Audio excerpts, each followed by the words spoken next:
भाई यहाँ पे तो सारा चीज़ क्लियर है, क्रिस्टल और क्लियर दिख रहा है कि किसने किया है और कैसे किया जा रहा है, कौन सा नेता इसमें इन्वॉल्व है। नमस्कार साथियों, कैसे हैं आप सब। आप सभी का स्वागत है आपके अपने YouTube channel teach for target पे। लगातार बीपीएससी शिक्षक बहाली पेपर लीक मामले में हम लोग मुद्दे को उठा रहे हैं। अब आप देखिए कि जहाँ पे गिरफ्तारी होना चाहिए वहाँ पे क्या हो रहा है, बीपीएससी और ईओयू के बीच में प्रेम पत्र का आदान प्रदान हो रहा है। अब आप देखिए कि पत्राचार के माध्यम से वहाँ पे क्या हो रहा है, तो बातों को की जा रही है। यहाँ पे गिरफ्तार करने वाली बात थी कि आपको सब दूध का दूध और पानी का पानी आपके पास हुआ है, तो फिर आप क्यों नहीं अपने कामों को तेज़ी से आगे बढ़ा रहे हैं।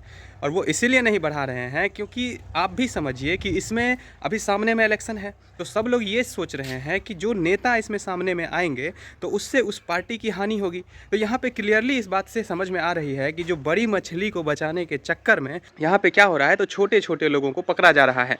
अब देखिए कि जब बीपीएससी ने इस प्रश्न पत्र को बनाया होगा तो वो बनाने के बाद क्या क्या होगा, सब अध्यक्ष की निगरानी में होता है। तो पेपर जब क्वेश्चन बना होगा तो वहाँ से फिर जो उन्होंने 10 लोगों की टीम या 5 लोगों की टीम का गठन किया होगा, तो फिर उन टीमों को लेके वो गए होंगे अपना जो उनका प्रिंटिंग प्रेस में प्रिंट करवाने के लिए। तो उन 10 लोगों में ही जो भी 10 या 20 जो भी लोग उनके टीम में होंगे, उन्हीं में से कोई ना कोई किए होंगे। तो भाई यहाँ पे तो सारा चीज़ क्लियर है, क्रिस्टल और क्लियर दिख रहा है कि किसने किया है और कैसे किया जा रहा है, कौन सा नेता इसमें इन्वॉल्व है। 2 बार अगर पूछ ले अच्छे से पुलिस, तो अच्छे से समझ में आ जाएगा कि कहाँ से क्या क्लियर होगा। अब इस बातों को इस तरह से डुबाया जा रहा है, ऐसे इस पर पर्दा डाला जा रहा है कि उस पर अब समझिए कि एक तरह से इस चीज़ों को बंद ही किया जा रहा है।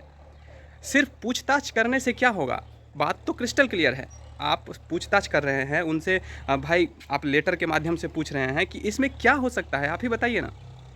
आप जाके जांच करिए और नहीं अगर होता है ये तो सीबीआई का गठन कीजिए, सीबीआई उस पर अपने अच्छे तरह से जांच करेगी। और अब देखिए यहाँ पे क्या हो रहा है, इस बार तो बीजेपी की सरकार है और नीतीश बाबू की सरकार है, तो ये तो पूरा अपना कमांड किए हुए हैं सीबीआई और ईओयू पे।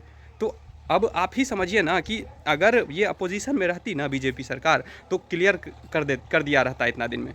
लेकिन यहाँ पे क्या है, तो पोजीशन में है, तो अब जो है सो वो अगर फंसेगी तो उसके अपने पार्टी के भी लोग फंसेंगे, नीतीश बाबू के पार्टी के भी लोग फंसेंगे, या भी जो नेता होंगे वो सारे नेता उसमें फंसेंगे, क्योंकि सब अपने अपने लोगों को पेपर लीक करवा के और अपने लोगों को उसमें घुसाना चाहते हैं। ऐसा तो हो नहीं सकता है।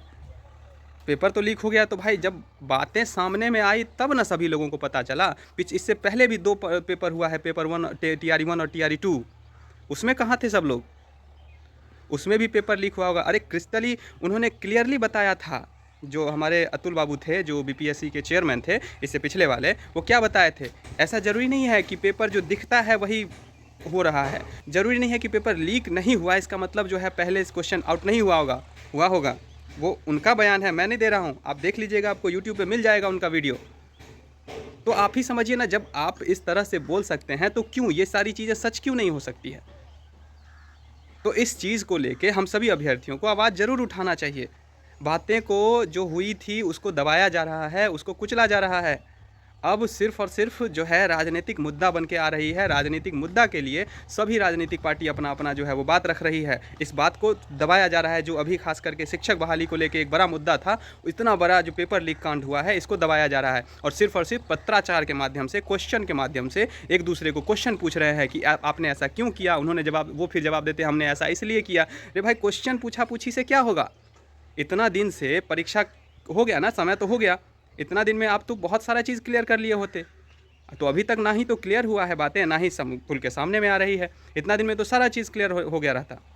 तो इस बात को समझने की ज़रूरत है। आप समझिए कि बड़े मछली को बचाने के चक्कर में ये सारा जाल जो है वो फेंका जा रहा है। और इस जाल में कौन फंस रहा है, तो जो छोटे छोटे जो लेबर ग्रेड के जो लोग रहते हैं उसको फंसाया जा रहा है।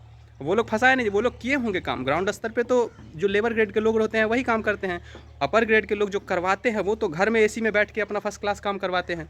आप समझिए कि जो बड़े बड़े लोग हैं इसमें शामिल हैं, और इसी कारण से इन बातों को दबाया जा रहा है। और इस बात को दबने नहीं दिया जाएगा। हम सभी अभ्यर्थी मिलकर इसका आवाज़ ज़रूर उठाएंगे और शिक्षक बहाली को रद्द करवाना ही पड़ेगा, चाहे जो भी हो। आप लोग भी इस पर ज़रूर सहमति दीजिएगा। आप लोग बताइए ना कि ये बातें जो अभी जो हुई है पिछले 2 बार से TRE 1 TRE 2 इतना कट ऑफ जाना, कोई भी मतलब समझ सकता है कि किस तरह से बातें हो रही है, किस तरह से चीज़ें सामने में आ रही हैं। ज़्यादा क्या हम बताएं इसमें। तो हम सभी अभ्यर्थियों को आवाज़ ज़रूर उठाना पड़ेगा, इस बात को समझिए। बहुत बहुत धन्यवाद साथियों।